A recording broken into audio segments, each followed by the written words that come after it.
Здравейте, приятели! Искам да ви запозная с последната карикатура, която в момента подготвям за отпътуване. Карикатурата е с 12 лица, като е във формат А3, 30 на 42 см.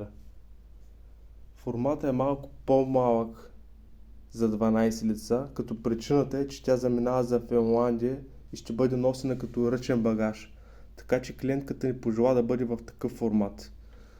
Но съответно дигиталният файл, който ще изпратя, ще бъде във формат 50 на 70. Така че ако те желаят в бъдеще да се отпечатат, то да имат възможност да отпечатат в доста по-голяма резолюция.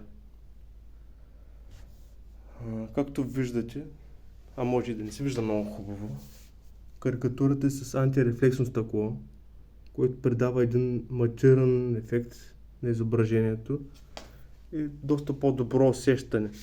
Така тя не е толкова подвластна на отражение. Ето сега ще се опитам да я сложа под пряка слънчева светлина. Това ако е с нормално стъкло, направо ще се вижда всичко, което е отзади. Повода за подаръка, както се вижда, е юбилей на тази дама, която е в центъра на карикатурата. На тази карикатура са 4 семейства. Мисля, че това е доста сполучлив подарък. Надявам се да ви допадне на вас.